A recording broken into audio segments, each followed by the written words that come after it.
So in the last few videos, I've been talking to you about the information and the knowledge that you need before you begin owning rental properties.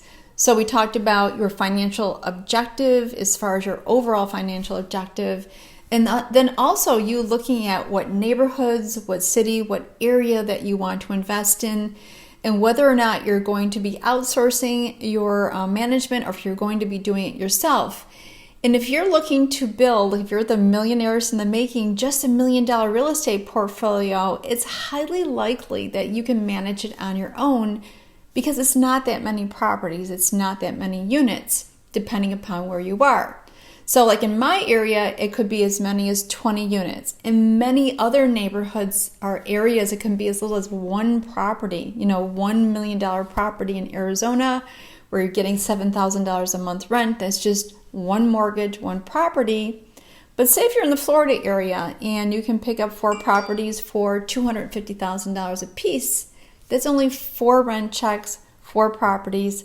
So it depends on where you're investing, but even if you have 20 units, it's not that much. You can manage 20 units literally in 5 hours a week with the systems that I teach you to put in place as far as handling the rents coming in and paying the bills and any maintenance issues. So that's what I talked about in the last several videos. What I want to talk to you about today is you getting clear on your resources before you begin. And what do I mean by resources?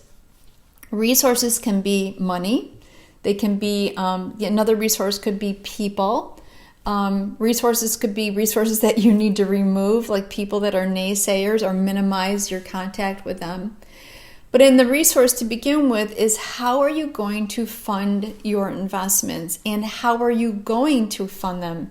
Are you going to do creative financing, lease option, owner financing? Are you doing hard money lenders? Are you doing a partnership? Are you working with banks or with traditional financing or a credit union? I'll get it out, or a credit union?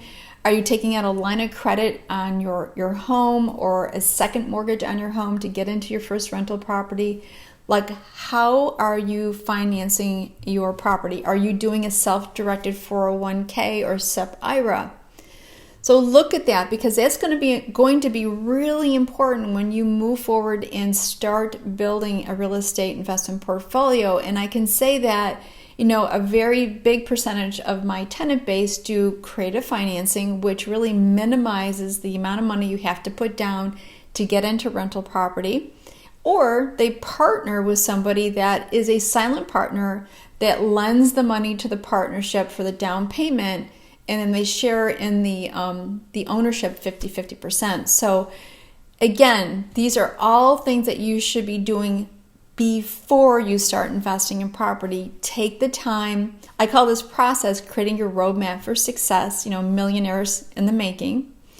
And in the next video, I'm going to be talking to you about you looking at some mindset things for yourself, like what are the things that get you off track and what are the things that you need to do to get yourself back on track, which I call your derailers. So I hope this has been helpful. Look at your resources, see the ones that you have as far as money, people, see the ones you have to remove, and I'll see you in the next video.